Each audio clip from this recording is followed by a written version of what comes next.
different goals. They feel like they have to stay the whole same thing: the car, the apartment, independent living. But some of them might want dreams that they have from when they was a kid. Like I told you about my coffee shop dream. Right. It may happen, it may not happen, but at least now I know that's a possibility. And I hadn't forgotten about it. I just never thought that I would be in a position to be like, oh, maybe I could still do that, Someone might want to own something. Somebody might want to do something. But the thing is to know that all things are possible. Yep. And that you can dream and have goals. And when you're in the system, nothing is possible. Yeah, exactly. It's not. Yeah. And what did you learn over this last week? Never give up, right? Just because one person tell you no, 2 people tell you no, 3 people tell you no. What did I say? When you said quitters never win and winners never quit. And quitters, that's right. Quitters never win, and winners never quit. Yep. And then I told you. So is quitting the same thing as taking no for an answer? If you want something, okay. So, and you saw, I didn't quit. I said down and I kept regrouping. Yep. Okay, that didn't work. What now? I love it when you say, I have an idea. Mm-hmm. Well, what now? That didn't work. That didn't work. Okay, let me get on the phone. Because the universe. Because you know what I used to do? I used to when I would hear no from somebody from the first time, that would end it all for me right there. And I didn't like use my brain to try and think about something else. Mm-hmm. So, it's like if you want to win, you can't take no for an answer. And, by me wanting to bring you here, I want you to experience this. It's like, okay, I can't take no for an answer. How am I going to make this happen? Mm-hmm. I'm going to make it happen. I had to regroup and use my brain and figure out what I had to do. But that means you have power. Everybody has power. That's what I'm saying. To make things happen. Remember I told you the universe will work. Words have power, and the universe will work to make things happen that you want. It's working. And when you in the system, they make you believe that they have all the power. That little check is all you're ever gonna get, and whatever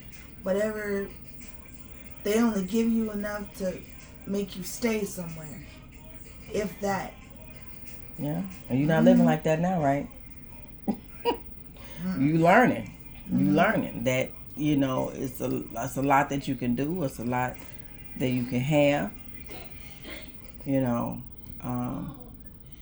I was just talking to the lady on the phone, and I was like, that wouldn't have happened if I would have been at home. I would have facilitated that lady getting moved, But that's why I'm working with Kiana, because if I leave, I have to have her able to pick up and make sure it happened.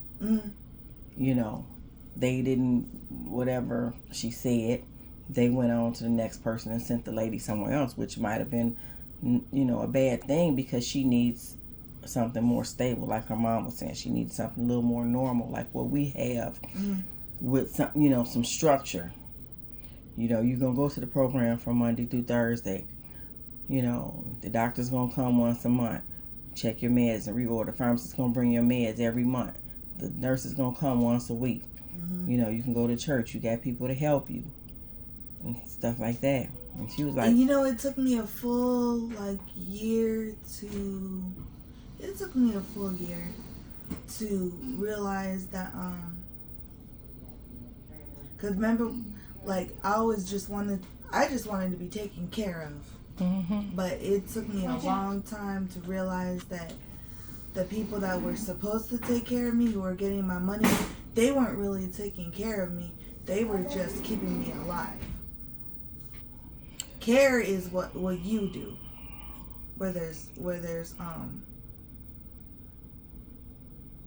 do I want to put it? It feels different. for one. Because you know it's not just about the money. Mm-hmm. Even though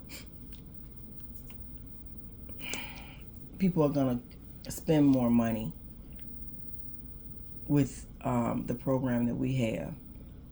But what they're going to get is so valuable. Mm-hmm. You know, and I always say, you know what, I don't charge enough, because when you could take somebody that's been broken and down, and like we was talking about the lady that came and got her nails and her hair done, and she just changed, her whole personality changed. Oh, and can I tell you one more thing? Yeah. I wasn't going to tell you this last night, but you were asleep, but I was thinking about it. You know what I love about you, Miss Andrea? What's that? Only one of the many things, but the one main thing that I told Grandma that I love about you is how calm you are, because you don't scream. And for me, just me personally, I needed someone to be calm and be positive in my life, because I had so much. I became the negative because it was just so much around me, and I didn't know any different. So I was real.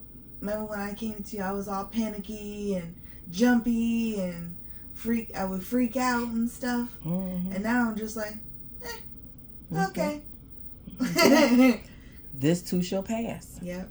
You know, this too shall pass. Like I was explaining to the lady that I just talked to on the phone, you know, my goal, I like to think that what I'm doing is God's work, and my goal is not just to collect money, because it's not. Some people get the, you know, if they don't have income and they're there, I'm not going to just put them out. I'll try to work with them or whatever to have a place to stay. If they don't have money, I'm not going to just put them out. You ain't got no money. It's different if somebody take their money and just mess it up. Then, you know, that's different than I lost my job, or disability messed up my payment and I didn't get it, or something. It's a total difference, you know. So I try to work with everybody, and then when, you know, they like you said, it's a different feeling. Like Mr. The last guy, he said, you know, he didn't know that he was going to be allowed to stay after he lost his job and he didn't have money to pay. He didn't want to be a burden.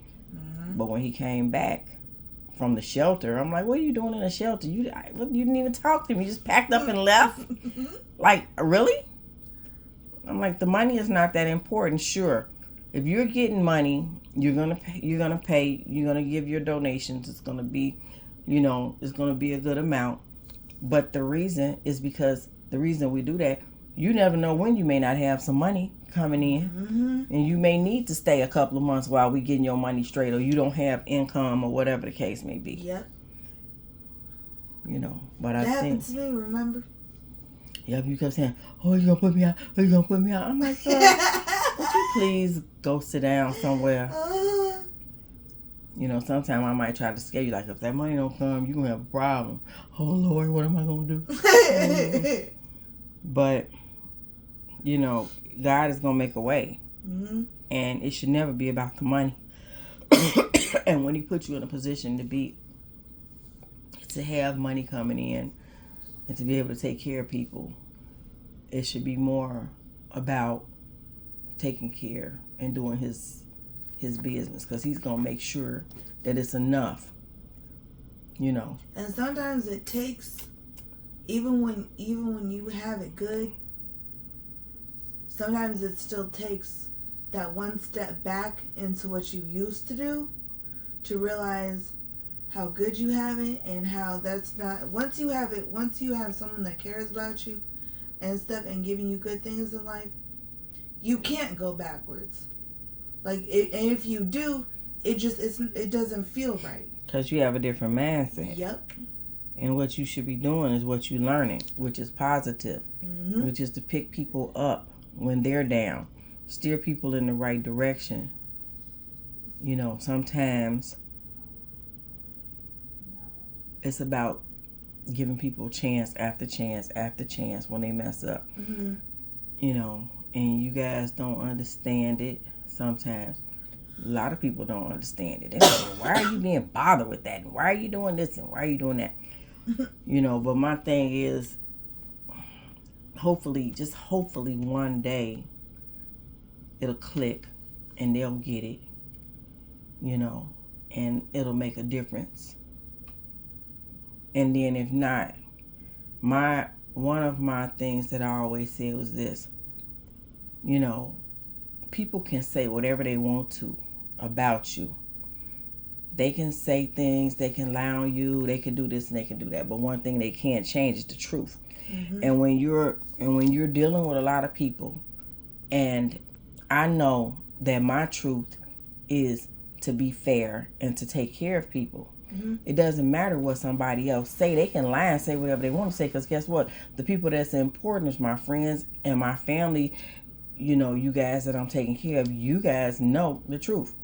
She's going to be fair. She's going to take care of us. Mm-hmm. She's going to provide and make sure that we have what we need, regardless to what happens. You know what I'm saying? I'm going to make sure. I'm not going to, like I was just telling a lady on the phone, I said, I'm on a cruise. I got some of my clients out here with me as a way of showing appreciation for them working so hard over the last year to do good. Even though even if you messed up, just, the fact that you've come a long way from where you were when you first came is the thing. So I could have said, well, you know what? You messed up, Angel. You did this, you did that. You messed up a lot of times through the year. Uh-huh. But it's not just about that one time that I'm looking at, the one time that you messed up. It's the fact that what have you done over the last 2 years? When I look at you, I can see how you've grown from the first day that I met you. Mm-hmm. You see what I'm saying? Mm-hmm. And that's what's important. The fact that you're absorbing what I'm giving to you, and you're helping that to mold you into being independent. Mm-hmm. Your life with your family is different, right? Mm-hmm. They actually came out to see me, and they ain't done that in 7 years. Okay. Spent my birthday with me and everything. Okay. Yep. And they say that they're proud of me. See? And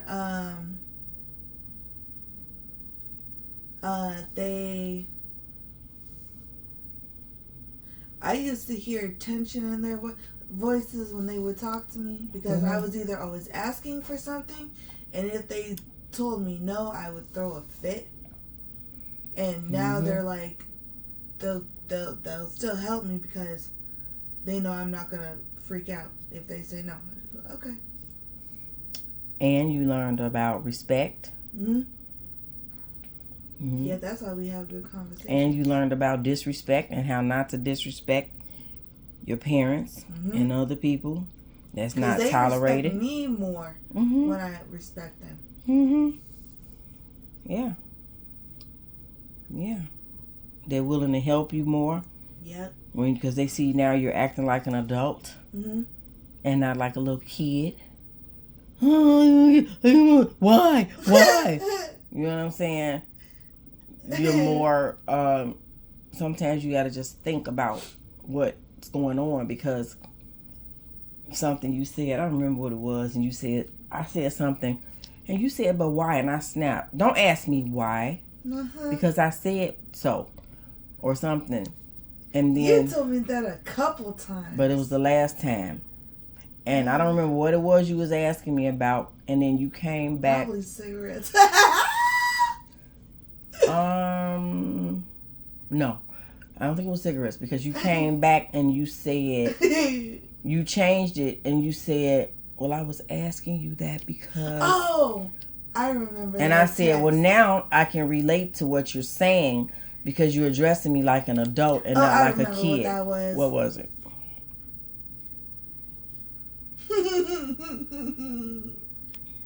about smoking. Okay, and I said, yeah, that's what it was. And I said, remember when I said when you asked me, and I snapped, because I'm like, I don't like it when you come to me like that, because it's like you didn't learn none of what I've been teaching you over these last 2 years. Yes, I did. Yeah, you did. But when you do that, that's how it feels. When you start that whining, why? I'm like, look, Don't ask me that. If you're going to talk to me, you came back with an adult reaction that made me say, okay. Now, had you just said that at first, I wouldn't have snapped at you. I would have said, okay, well, let me just think about it. You know what I'm saying? But the whiny part that you did. But that just comes out first, naturally. I don't Yeah, know why. but it's not natural. Because you can change it just like anything else. Oh. You know what I'm saying? We gotta work on that. Yeah. But it's a work. I do that all the time. But it's a work in progress, though. But that's the thing. We're changing what you've always been, what's been normal for you. Yep. And it's not just about that. It's what should you be doing? Because Yep, after 2 years of me telling you that, you know, the whiny, I'm like, girl, that ain't gonna get you nothing but in trouble. Don't ask me why. If I say something, this is what it is. And it's the same thing across the board. It's the same teaching that I never forget. So, you know, me being a therapist, I've been able to implement what I've done over the last 30 years working as a therapist into helping you guys. I analyze you. Mm-hmm. If you remember when the first day I met you and talked to you on the phone, we talked on the phone for how long? 3 hours. Because I knew that you needed that. Mm-hmm. You need to be able to talk.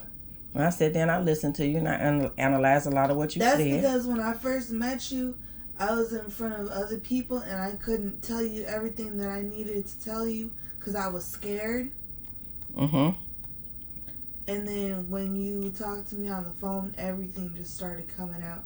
And remember I told you that when I got off the phone with you after those 3 hours, it felt like I had talked to a long lost friend. That was only my first time meeting you. Mm-hmm. Yep. But I had analyzed you and I knew that you needed to talk. Mm-hmm. So that's why we talked for those 3 hours, because I knew a lot of times people come and they need different things. Mm-hmm. You know, and that's where I say, I was just telling you guys, people come with a lot of baggage. We don't know what they've been through. You know, the world is so hard. It was so many people out there that just don't care. And this is what made us start actually videoing. We was talking about the world don't care. And what did you say? I said, You was talking about the system. Yep. I said that, the system is only... The system... It's not even a survival thing. The system is meant to break you and just keep you down. And, it messes with you. You can never get ahead, and you think that's all... You grabbing at everything because you think that's all you're going to get. Mm-hmm. But now you've learned that you can manage with a couple of $100. Mm-hmm. And you've learned that you can manage with $100. Mm-hmm. It may not be something that you want to do. Uh-huh. But you're learning. You know what that is? Survival. And I'm going to tell you this. When I talked to your parents, it was a year and a half ago. You had been with me for a little bit. And I was explaining to them, I was like, you know what? I'm going to work with your daughter. We're going to work with a lot of different things. And I started breaking down some of the things that we have been working on. And they was just listening. Me, myself, I had been working with you, but it was not like I actually sat down and wrote it out and said, okay, well, we're going to work with this, and we're going to work with that, and we're going to work with this. It all came in life lessons that I'm teaching you along the way. As it comes. Exactly. And I told them we're working with this, and I'm working with respect. I'm teaching her how to respect her parents, and I'm teaching her how to this, that, and the other, and da-da-da-da-da. And I just started numbering, naming everything that we're working on this, and we're working on that, and we're working on patience. Because when I came to you, I told you there was certain things that I wanted to learn and that I wanted to know how to do. Mm-hmm. But I wasn't quite sure how you were gonna teach me. So it just kind of came as each situation called for it. Mm-hmm. And it wasn't what I expected either. Yeah, it's not like, okay, sit down, we're getting ready to do this now. Right. Okay, we're finna do that. It's not a writing assignment, it's life. Exactly. Life lessons. And that's what you learn from. You got to make a decision. You got to stick with it. You can't flip flop back and forth. You know, today I want this, and tonight I want that. I want to drive. I don't want to drive. I want a car. I don't want a car. I want a car. I don't want a car. Back and forth 10 times. I'm like, look, you know, no, because I'm not a yo-yo. You said you want a car. We got a car. Now you don't want it. Well, you got it. Too bad. You know what I'm saying? You remember that saga? Back and forth. Now you want a car because you don't have one. So when you get a car, what you gonna say? I don't want it. No. Okay. Now you know you do want it. Yeah. It's about you saying what you mean, meaning what you say, and knowing that the world can move in a way that the universe is going to move in a way to bring you what it is that you want. Okay? You already had your parents say, okay, when you get ready for another car, they're going to help you. And I said, I'm going to help you. So it's that you know it's coming. It's not that you think, well, you know, that ain't nothing. I'm not just saying it now. When I say it, I know it's going to happen. I plan for it. You got to plan for it because you know it's coming. And it's not something that's outside of your reach. Nope. Because it's very attainable, you know. Matter of fact, I say this time it's going to be a better car. Yeah. You know, and you just... Y'all ready to eat later? Later, not now. Yeah. It's only an hour away. It's 5 o'clock already, right? 4:53. Almost 5 o'clock. Yeah. Yep. So we got a whole hour. No, we have to be here at 6. Did you like falling asleep? My leg is tired, yes. So, yeah. So these interviews, I would take interviews of you guys and put on the website so people can know, you know, how has your life changed? What do you think? What would you say? How has your life changed? When did you come to me? Because you remember better than me. You probably remember the exact date. March 28th, 2020. 22? 20. Wait. I know it's March 28th. It was 2 years ago. Yeah, March 28th, 2022. Okay. I think it was a Wednesday. Okay. And you remember that because you didn't really want to come. Heck none. You didn't know what to expect. You was crying. scared. Yeah. You didn't know what to expect. No. And you were... Tell me how you felt. So other people would know how you felt. Well, I'll tell you this. I had been running back and forth for 5 years from the home that I was in for 10 years. And when I came back the last time, I had said I wasn't going to run anymore. And I wanted to stay. And I don't think I would have came to you. I think I would have just stayed. Because at that point, I had gone through a really traumatic experience and I wasn't okay. I was having like meltdown after meltdown and shutdowns and all this kind of crazy stuff. And I had basically kind of given up on ever having anything better. I was broken basically, and God was like, now you got one more chance. I'm gonna give you something that you ain't never expected. And that's why I got a huge blessing when I had to leave that house last time, because I was crying and I expected more of the same, and all I ever got was just not some great stuff. So I didn't expect any different. That's why I wanted to leave you the first 6 months. I kept saying, I'm leaving. Why? Because that's what for one, that's what I was used to doing. And for two, I was still I didn't believe that I deserved any better.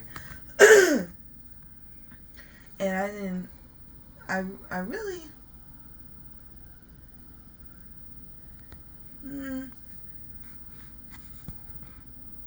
I'm trying to think back. See, it's been so long, and I'm so far from that mindset that it's hard to remember. But Mm-hmm. I was not in a good. I was nothing like how I am now. Nothing. I was really bad off. Well, But you gave me love. You gave me discipline. You gave me support and patience. And you just cared, and that's what made all the difference. well, You cared about me even when I didn't care about myself. You had to reteach me how to care about myself. You know? yeah, and if you got to care about yourself for You had somebody, to the next you person had to to care remi- for you. I don't think it's that I had forgotten. Well, you had to remind me. Mm-hmm. Not with words, with action. Mm-hmm. Mm-hmm. Yeah. And now I don't feel the hardness. I don't feel like I have to be tough. I don't feel like I have to fight. You can let your guard down. Mm-hmm. And Because I'm safe. Exactly. And you can know that it's okay. Mm-hmm. A lot of times. See, I'm not in the system anymore. I don't consider being with you being in the system. I'm at home with my family. Mm-hmm. That's a beautiful thing. Yep. A lot of people, you know, when these hospitals call and they're sending me someone, they'll, you know, people do whatever they can to get off the street. A lot of them will go in there in the hospital, say that they're suicidal. Heck yeah. So, Because you know what? Let me tell you this.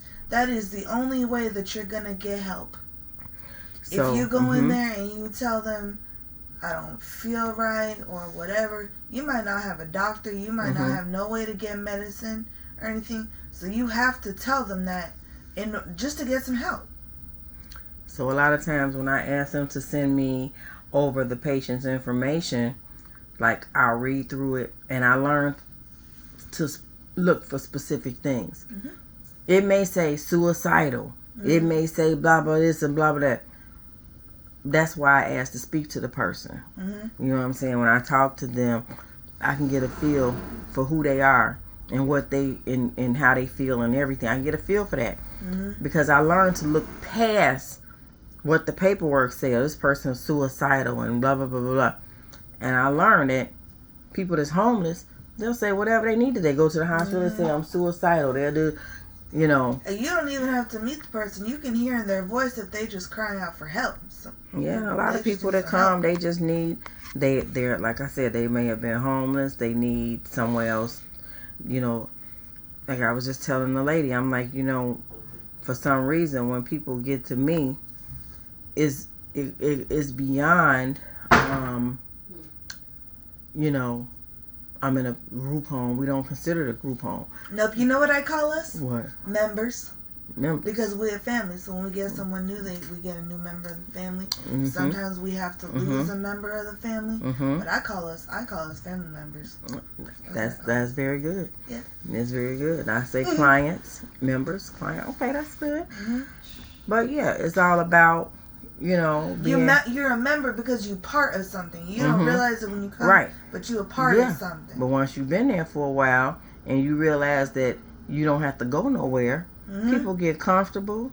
I think Valita decided she wanted to go visit her, and she asked me, "Well, can I go visit?" I'm like, "You ain't gotta ask me if you can go visit. You know, I'm sure you can go visit." Then she went and left, and she says, "Well, can I stay tonight?" "Sure, you can stay tonight." You know, it made her feel good. But now guess what? You can go visit your friends, you can go stay tonight, and you got a home to come back to. Everything is still gonna be there. None of your stuff gonna be missing and taken away and all this and that. And you know you got people to care. I can leave money on my dresser and know that it's gonna be there. Exactly. And then you gotta be locked up and all of this and that.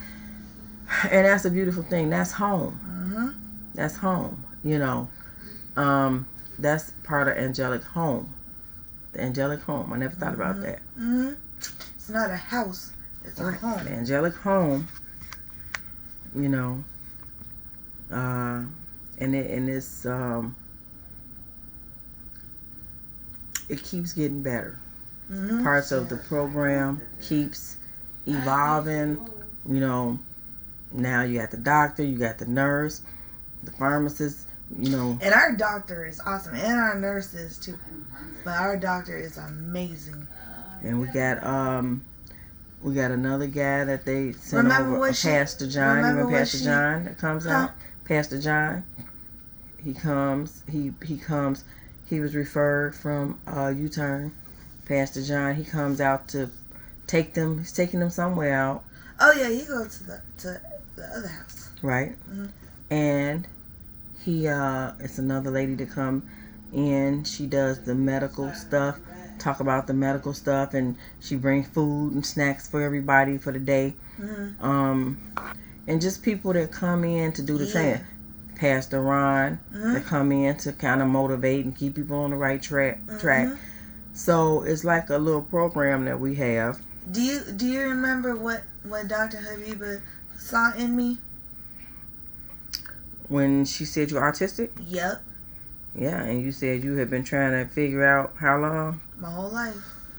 Yeah. I've been trying to figure out what was wrong with me, and now I know there's nothing wrong with me. Mm-hmm. I was just born different. My brain is just wired differently, but there's nothing wrong with it. Mm-hmm. It's not a curse. I mean, it's annoying a lot of times, but it's not something I did. It's not something that Mm-hmm. I woke up, turned 18 and had it. Mm-hmm. You know, I went for 31 years not knowing why certain things were happening in my brain and in my the way I react to stuff, Mm-hmm. and why, you know, I have a lot of sensitivities and stuff. How many years doctors have you been to? since I was 17, About how many doctors? 50. 50 doctors, and none of them could see. I had one therapist 5 years ago asked me if I had ever been tested for autism, and I said no. I was living somewhere else, and I said no, and she said I think you're on the spectrum, but she wasn't a doctor, Mm-hmm. and I wasn't. I was in a home in a group home, but I wasn't in one that was good, you know. Mm-hmm. So they never got me tested, or nothing. Mm-hmm. I just wonder what the heck was wrong with me, and there's nothing wrong with me. So I know it has to feel better now to know, you know. It feels better to know that I'm okay, and that I'm the way I am. Mm-hmm.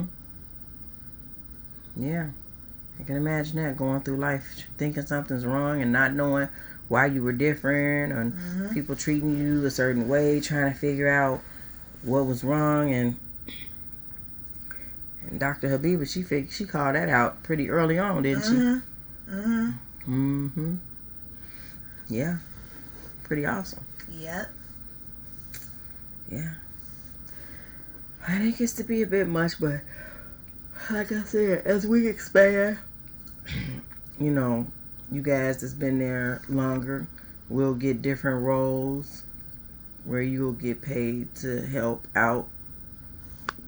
some of the new people that come to get stable.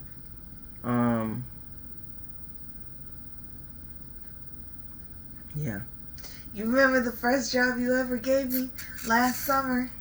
What was that? Doing the applications, taking all the information? No. What was that? Last summer, when I hadn't even been here that long. Oh.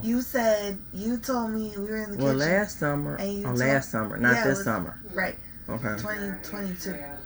You said I got a But job. that was for- last time was 2023. Huh? Last time was 2023. It's Okay, 2024. so I'm talking about 2022. Summer of 22. Yeah. Okay, what was that job? You said I want you to keep making people happy like you're doing. I said, oh, I do that all the time anyway. So that wasn't a job. That was something that you recognized in me. That Making was a people quality. making people feel good when they come. Yeah. And a lot of times they need that. Because could you imagine going to a place and people looking at you and frowning, and it's all uncomfortable feeling, and you in a new place and everybody and it's cliquey. You know what I'm saying? We had that at first, and I'm like, okay, that's not good. I want everybody to feel welcome when they come, not that they come into, a clique and people acting funny, and everybody should feel, safe, able to express themselves, and like they're in a safe space. Because let me tell you something else, and it kind of goes with my diagnosis, is that the things that just come naturally to me, like if I think about something funny in my head, and sometimes it comes in the worst times when I'm at church or whatever, but I'll just start laughing, but it's a natural thing that happens, and that's why. See, I don't tell jokes. I don't think jokes are very funny. A lot of times they go right over my head, but I think certain things that just kind of happen, like random stuff in life, I get joy out of it. Like if it's funny, I get joy out of it, and I actually want to become an autism advocate. But I wanna become an advocate by just being my real self, not standing up on a podium talking about it and all that boring stuff. But just like if I said if I had a camera follow me for just one day, just 24 hours. Everyone would get a kick out of that because I'd be laughing all the time because I'm filled with joy, and I never used to laugh like that. I used to be all frowned up and mean and all ugly to people and stuff like that, and ready to argue and stuff. Why do you think you was? Why do you think you was like that? Because that's all I saw, and I'm very, even at my age, I'm very impressionable. So I tried really hard to fit in. So even though I knew it was, and I remember because I was in my mid-20s when I started changing towards negative behavior. One, I was getting away with it, and two, it was actually encouraged,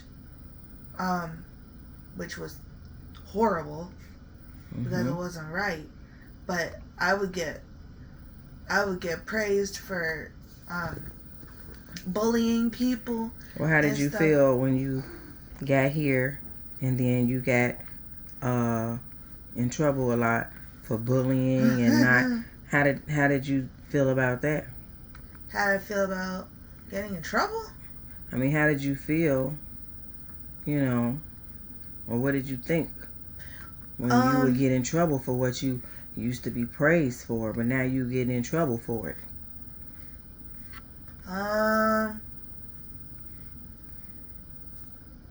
It was kind of confusing at first because I was just doing what I was taught to do, basically.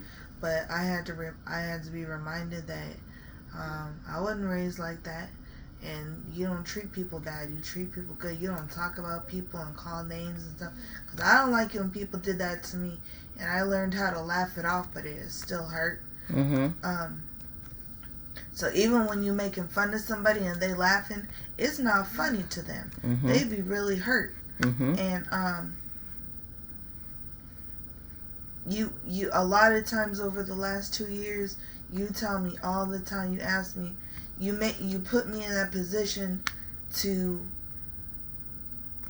you always ask me, well, how would you feel if this and how would you feel if that? And you make me step in those shoes. Yep. You got to be in those shoes. How would you feel if somebody was doing that to you? You tell me that all the time. And now you know what, Miss Andrea? Now I think about it. Before and you had a real live lesson, didn't you? And I would tell you, I said, you know what, don't do that to people because it's going to happen to you one day.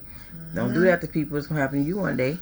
And then when it did happen to you, you didn't think it was going to happen to you, but you had to, you had to sit down and say, wow, I didn't like the way that made me feel. Yep, I said Miss Andrea was right. And you had to go through it, and it was hard. So now you know how it could feel to somebody coming new either coming off of the street to a new place, not knowing what to expect. Because it's not easy. It's not easy living with a group of people that you don't know. Yeah. We try and make the transition as easy as smooth as possible, make you feel comfortable as you walk in the door and welcome and stuff. But it's not easy. I know because I did it a million times. I've been at home since I was 18. So everyone's adjustment phase looks a little bit different. But I tell people when they come that they're gonna get their own blessings. You know, your blessings might. And I saw that on Facebook one time. It said something like, you can't take what God has for me.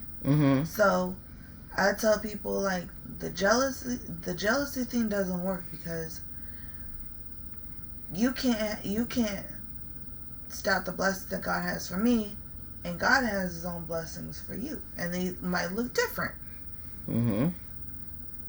Right. But, but they still blessings. It took a while for you to realize that you gotta different people have different things that they have that God give them, like you said, the blessings, and you gotta be thankful for the ones that you have. But everybody got something. Everybody got something different. A lot of times we could want that person or that somebody else have. Like, wish I can sing like Beyonce, I want that. But I don't have it, That wasn't what I was gifted with. But I think that what I was gifted with, I think that's special to me. I don't think maybe she might not be able to do what I do.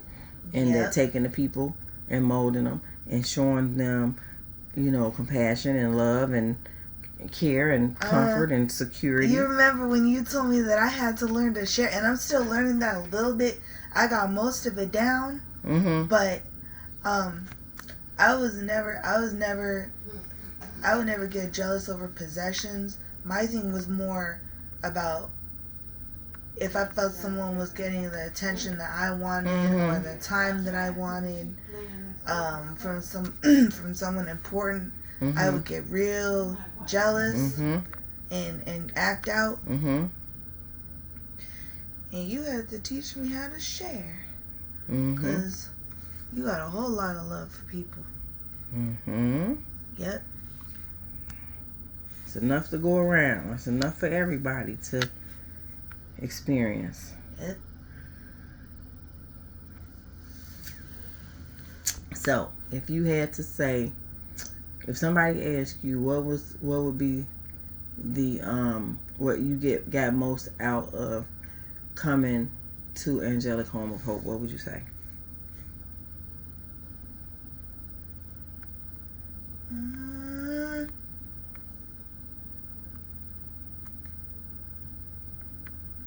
The mostest thing? A family. Okay. And not that you didn't already have a family. No, but when you're an adult, no one has to take care of you. No one has to take care of you. Yeah. The street's not going to take care of you. The hospital's not going to take care of you. Yeah. Well, you got a family. It's something when you're an adult and you find someone that actually loves you and wants to help you and care for you.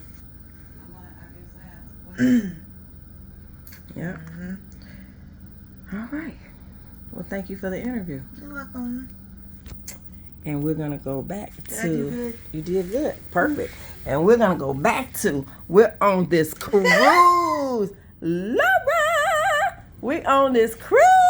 Oh, my butt. Sarah said she wasn't going to dinner. Oh, she ain't got to go. I told her she did. We on this cruise. We haven't taken off yet. It is so beautiful out there. I must say, the battery is going low. All right, and today is, what's today? March 7th, Kiana's birthday, 2024. Yay, Kiana.